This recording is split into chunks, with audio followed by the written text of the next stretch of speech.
Phila Saint-Eude, bonjour.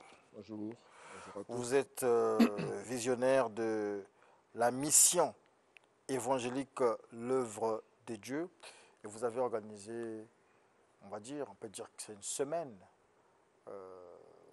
d'évangélisation au niveau de Brazzaville, conforme 2022. Comment ça s'est passé? Par la grâce de Dieu, ça s'est très bien passé. Qu'est-ce qu'on en retient en 2 mots? On en retient qu'il fallait ramener l'Église à la conscience, à la conscience de sa mission sur la terre, traduire la vision céleste en mission terrestre et puis équiper la génération future pour le ministère et pour les défis qui s'imposent à tout niveau de leadership. Donc c'était cela. Et puis par ailleurs, on a eu le temps de prier pour les malades, on a eu le temps de rappeler, de rappeler notre vision et en fin de compte de célébrer le Seigneur. Les objectifs ont été atteints. D'accord. Depuis un moment, vous êtes décidé à décortiquer ou à démembrer cette prière universelle, notre Père qui est aux cieux. Et donc nous sommes partis à partir de notre Père, etc. Et aujourd'hui, nous sommes au niveau de la tentation à la délivrance. Un mot là-dessus, pour comprendre, puisque c'est le thème d'aujourd'hui, de la Oui, tentation à la délivrance. c'est parce que nous sommes en train d'aborder déjà la dernière partie de cette prière, de ce canevas, qui est en réalité un code d'initiation à la divinité, à la culture céleste. Le royaume, que ton règne vienne, que ta volonté soit faite sur la terre comme au ciel. Et là, c'est un engagement, c'est un accès à un autre niveau de cette vie céleste ici sur terre qui implique le combat spirituel, qui nous engage dans un combat spirituel. Et ce combat a commencé depuis que Jésus a déclaré « Je bâtirai mon église », depuis que Jésus a déclaré que l'Esprit du Seigneur est sur moi dans Luc 4 à partir du verset 18. C'est la reprise de ce qu'il disait quand il était dans Ésaïe. L'Esprit du Seigneur est sur moi car l'Éternel m'a oint pour porter de bonnes nouvelles aux malheureux, délivrer les captifs. Alors le monde entier qui était sous la puissance du malin, donc toute l'humanité, devrait recevoir le Sauveur en la personne de Jésus. Et quand il énonce cette déclaration, ce que les gens ne comprennent pas, cela implique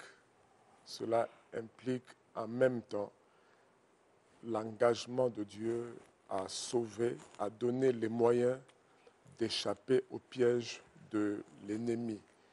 Après, pardonne-nous nos offenses, comme nous pardonnons à ceux qui nous ont offensés. Délivre-nous du malin. Ça veut dire que le malin a un plan de destruction, a des stratégies, des pièges, etc.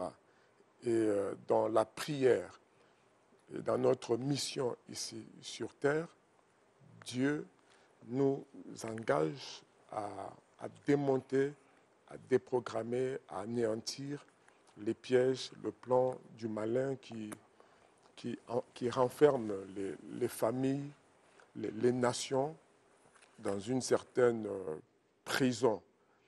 Et quand cette prière nous propose, ou ce schéma de prière nous propose, délivre-nous du malin, ça veut dire simplement que le malin a tenu l'humanité sous l'esclavage. Et quand Jésus dit « je bâtirai mon église », et il prévoit une disposition en disant les séjours je te donne les clés. Ce que tu liras sur la terre le sera dans les cieux, ce que tu délieras sur la terre le sera dans les cieux, et les séjours des morts ne prévaudront point contre l'Église. Donc l'Église ici sur la terre, c'est comme le quartier général de Dieu. C'est la base armée, c'est comme la base militaire de Dieu. Ceux qui entrent dans l'Église reçoivent les clés, reçoivent la formation, reçoivent les capacités, les stratégies de délivrer les âmes des pièges du malin. Parce que depuis le jardin d'Éden, l'humanité a été piégée par Satan, déjà par la première désobéissance, et il est menteur. Je parle du diable jusqu'aujourd'hui. Il y a des familles, il y a des vies qui sont piégées par le péché, qui sont piégées par l'argent, par plusieurs sortes de stratégies. Lorsque nous disons « délivre-nous du malin », parce que le combat spirituel, c'est un combat stratégique, c'est un combat de ruse. C'est comme ça que nous trouvons dans Ésaïe, plutôt dans Éphésiens chapitre 6, si vous voulez à partir du verset 9, 10, 11, 12 jusqu'en bas, on parle des armes spirituelles afin de lutter contre les ruses du diable. Donc le diable, pour bloquer les familles sous des malédictions, pour maintenir les gens esclaves du péché et jusqu'à les conduire en enfer au jugement dernier, il les tient par des ruses. Il vous présente l'argent, il vous présente la gloire, il vous présente l'orgueil qui lui a coûté la chute ici sur la terre. Et lorsque vous mordez à cela, vous tombez sous l'emprise du diable. Mais Jésus est venu, comme le dit Acte 10, il allait de lieu en lieu délivrant ceux qui étaient sous l'emprise du diable. Il est venu, Luc 4, 18, on a cité, pour délivrer les captifs, libérer les prisonniers, etc., lesquels sont pour certains, jusqu'à aujourd'hui, esclaves des puissances des ténèbres. Délivre-nous du malin implique que le malin a maintenu les gens dans des liens de plusieurs natures, dans des prisons. Et lorsque Dieu nous délivre, et il nous qualifie pour continuer à délivrer d'autres personnes. Il se sert de serviteurs comme il se sert de nous aujourd'hui dans le domaine de délivrance, dans les enseignements, pour montrer aux gens comment être délivrés des liens sataniques, comment être délivré des pièges du diable, quels sont les liens, quelles sont les portes d'entrée, les points de contact, comment votre famille peut se retrouver dans des malédictions, comment vous tournez en rond, comment vous tenez de l'argent et vous repartez toujours en arrière. Il faut prendre au sérieux cette portion de cette prière ou de ce canevas. Délivre-nous du malin. Question quand même, je veux revenir sur un aspect que vous avez évoqué, un petit aspect quand même. Vous avez dit que le monde aujourd'hui, on ne devait pas tomber dans ces pièges-là, de l'argent, etc. et tout ça. Mais quel est ce monde, quelle est cette société qui peut vivre sans argent quand on sait que même Jésus-Christ, parmi ses disciples, il y avait une espèce de gestionnaire, quelqu'un qui gardait de l'argent. Donc ça veut dire qu'on a toujours besoin d'argent. Est-ce qu'on peut, lorsqu'on est chrétien, on ne devrait pas, en fait, le discours qu'on entend souvent de la part des pasteurs, c'est qu'on ne devrait pas s'intéresser à l'argent. Nous sommes dans Matthieu. On rappelle que vous pouvez appeler au 06 706 32 32. 06 706 32 32 que vous pouvez faire précéder du 242, plus 242 si vous appelez hors des frontières du Congo. Nous sommes dans le même chapitre qui nous présente ce code de prière, comme nous l'appelons, dans Matthieu 6. Si vous tournez juste la page, vous tombez au verset 22 du même chapitre, qui nous dit que nul ne peut servir deux maîtres, car il haïra l'un et aimera l'autre, il s'attachera à l'un ou l'autre, et on parle de mammon. Vous ne pouvez servir Dieu et mammon. C'est très dangereux lorsque l'argent devient votre maître. Mais lorsque vous avez l'Esprit de Dieu, vous avez la maturité spirituelle, l'argent, c'est un bon serviteur. Il vous permet de réaliser les desseins de Dieu, c'est pourquoi vous êtes sur la terre. L'argent ne peut pas passer à, à la place ne peut pas dominer sur nous. Donc, lorsque vous faites tout au nom de l'argent, l'argent devient votre Dieu, vous ne jurez qu'au nom de l'argent, ça devient très dangereux. Et le diable piège beaucoup de personnes avec l'argent. L'argent n'est pas mauvais, il répond même à tout, dit la Bible, c'est la cupidité, l'amour excessif de l'argent. Ne laissez pas l'argent prendre le dessus, devenir votre maître, mais il faut que l'argent serve au dessein Réaction de des Dieu. téléspectateurs, apôtre Richard C'est Fila. possible. Marielle, il y a des messages. Oui, nous avons un message ici. Bonjour Studio 210. Quel point de vue des hommes de Dieu RC, je ne sais pas ce qu'il a voulu République dire, du Congo. République du Congo, face aux mesures drastiques des évêques de la RDC demandant aux prêtres ayant fait des enfants à quitter l'Église. C'est de la part de M. Jean-Denis Baïs. Il est hors sujet, ben après, l'apôtre est libre de Et répondre ou pas. on peut prendre aussi cet appel. Bon, ce que je sais, moi, c'est que la Bible nous dit qu'un responsable d'église doit être marié à une seule femme. Donc, il est autorisé, recommandé même à tout serviteur D'avoir de Dieu des enfants. d'avoir des enfants, de diriger sa famille. Donc, moi, je ne peux que dire ce que la Bible déclare. S'ils peuvent revenir à la Bible, ça sera une bonne chose. Il y a un spirituel, on l'appelle le maître, il est passé maintes fois. On l'a rencontré au niveau de Pointe-Noire. Il a dit que les apôtres de Jésus ne devaient pas avoir de femmes, et ni même d'enfants. Non, en dehors de l'apôtre Paul qui a fait un vœu. L'apôtre Paul avait fait un vœu, mais il recommande à tous les serviteurs de Dieu d'être mariés à une seule femme, de bien diriger Apôtre, leur foyer. nous avons un appel. Vous êtes en direct de Studio 210. Posez votre question, s'il vous plaît. Malheureusement, il est parti. D'accord, il est parti. Et donc vous disiez que c'est normal, l'apôtre de Jésus doit ou peut avoir de femmes. Doit avoir. S'il fait volontairement un vœu de célibat, c'est tant mieux. Paul disait, je souhaite que vous soyez comme moi. Mais Voilà, si vous ne nous pouvez pas prenons vous cet appel, contenir, mariez-vous. apôtre. Vous êtes en direct de Studio 210. Bonjour à vous. Bonjour maman, je vous appelle de Pointe-Noire. Ok, posez votre question à l'apôtre. Je veux dire ceci à les pasteurs, notamment ceux-là. Est-ce qu'ils savent? Bonjour. Oui, Bonjour. on vous écoute. Continuez. Bonjour.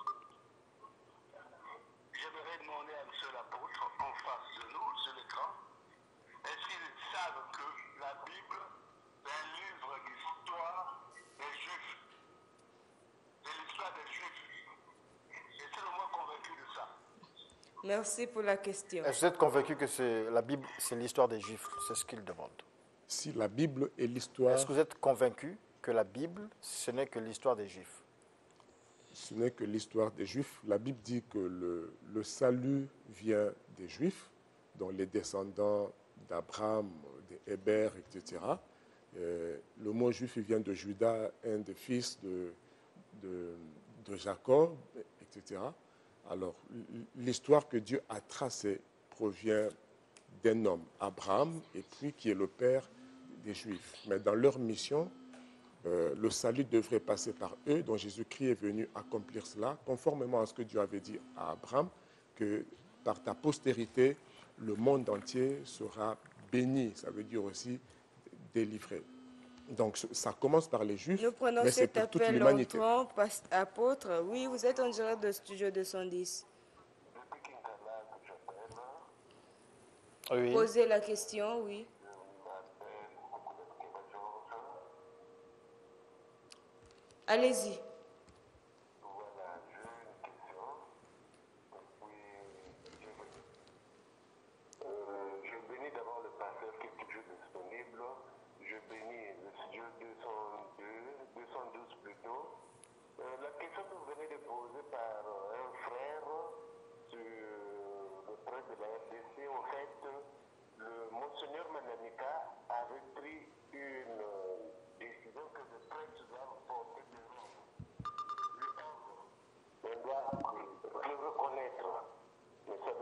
des problèmes. C'est comme on est. Doivent porter quoi? Donc, la question n'est pas bien posée à sa sœur qui est là. Je préfère peut-être un jour inviter un labé, un prêtre pour qu'il puisse répondre correctement et plus tranquillement. D'accord, Merci. nous allons le faire. Et puis, Nous avons quelques messages. il faut prendre des Apôtre, messages, ici. des messages qui sont dans le sujet. Bon, puisque l'apôtre prend ici la Bible, ce téléspectateur demande si vous trouvez en route l'argent et la Bible, qu'est-ce que vous allez choisir? Les deux. Les deux, comment ça? Allez, on prend Un l'appel. appel En plus, l'apôtre j'ai déjà aussi. la Bible. Hein. Vous êtes en direct de Studio 210, on vous écoute. Oui, bonjour à vous. Posez votre question à l'apôtre. Je ne suis pas en direct du studio 210. Si vous êtes en direct, l'apôtre vous écoute. Ah bon, moi je prends un peu le train en marche. Je ne sais pas si on va poser toutes les questions concernant la Bible ou bien il y a un thème précis. Sinon, j'ai une question. Posez-la. Les questions, c'est sur la prière, notre Père qui est aux cieux. La Bible dit, ne retranchez pas, n'ajoutez pas dans la Bible. Maintenant, moi je lis un passage dans la Bible dans le livre de 1 Chronique 29, verset 29, où on parle du livre de nature et des gages. Je veux que l'apôtre puisse nous expliquer. Est-ce que la Bible avait retranché cette partie-là? Puisque la Bible est n'ajoutez pas, ne retranchez pas. Mais on nous parle d'un livre là, qui est dans le livre de 1 Chronique 29, 29. J'aimerais savoir quelque chose là-dessus. Merci beaucoup. Merci à vous. Apôtre. Bon, déjà que je ne l'ai pas bien saisi. Moi de même, je n'ai pas bien compris. Donc, En fait, il parle de ce qu'on retranche dans la Bible et tout, mais la suite du message, je n'ai pas saisi. qu'il m'appelle hors émission. Et nous prenons laisse cet avancer. autre appel, apôtre. Vous êtes en direct de Studio 210. Posez votre question. Allô? Oui, on vous écoute. Voilà, je voulais poser la question à l'apôtre. Allez-y. Voilà. La Bible est divisée en deux parties. Nous avons la part d'Israël physique et nous avons la partie spirituelle, qui est l'Église. Voilà. Maintenant, lorsque nous lisons l'Ancienne Alliance, la Bible nous dit que le souverain sacrificateur ne pouvait pas voir de fatalité pour la polygamie. Maintenant, lorsque nous touchons le sacerdoce royal, à la place du souverain sacrificateur, ce sont les diacres, les anciens et les évêques. Marie d'une seule femme. Apparemment, il revient sur... Paul n'est pas un diacre, mais c'est un ministre de Dieu. Mais lui, il est célibataire, selon quel sacerdoce? Selon les sacerdoces spécifiques, il ne peut même pas être ministre. D'accord. Parce qu'il ne jamais. C'est en fait ce qu'il veut dire. Le ministre doit avoir une seule femme. Selon quel sacerdoce? C'est selon quel sacerdoce l'affaire d'avoir une seule femme. S'il faut En fait, il résumer. revient sur la polygamie. Oui.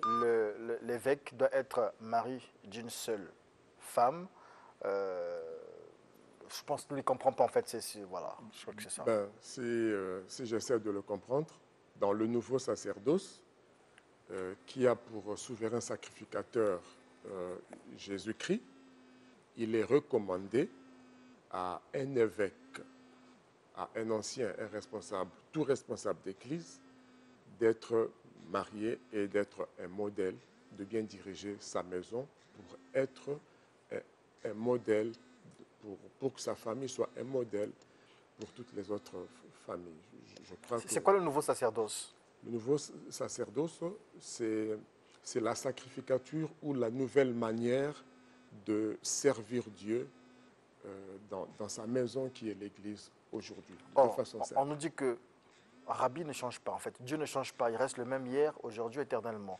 Hier, on peut aussi les appeler les sacrificateurs parce que les Abraham, les Salomon, tout ce monde-là, ils étaient polygames. Je pense que la question de ce téléspectateur va dans ce sens-là aussi. Pourquoi aujourd'hui Ouais, on ils devrait... étaient polygames avant la loi. Quand Dieu a établi sa loi, il n'a pas permis la polygamie. Il est écrit qu'il n'est pas bon que l'homme soit seul. Au commencement, on relie cela à ce qui était au commencement. Au commencement, il y avait une femme et un homme et une femme. Paul l'a réitéré dans 1 On va Corinthiens. prendre cet appel. Nous allons prendre cet appel, Corinthiens 7. apôtre. Vous êtes en direct de Studio 210. Oui, j'ai une question. Oui, posez-la. Je peux les poser? Oui, allez-y. Oui, d'abord, je veux répondre à la question qu'on a posée au pasteur. Entre l'argent et la Bible, qu'on retrouve dans notre passage, c'est mieux de prendre l'argent parce qu'avec l'argent, tu vas... Il va acheter la Bible. Donc la réponse de l'évêque n'est pas trop logique. Voilà. Bon, Alors, votre question? la question, je veux poser à l'évêque, au pasteur, quel est réellement le but de la prière? Le but de la prière, la finalité de la prière. Et puis, allô? Oui, allez-y. La deuxième question. Je pose la question. L'amour parental, l'amour qu'un père ou une mère a envers son enfant, et l'amour que le Dieu de la Bible a envers ses enfants, ses créatures. Quel est vraiment le véritable amour? D'accord. Merci. Ça Et sera ce la dernière serait question. la dernière question. Dernière question. Dernier appel également. Ok. La première question, c'était La première question, c'était, il revenait sur, je crois bien, l'importance de la Bible, si je me non, trompe de la pas. prière. De la prière. L'importance de la prière.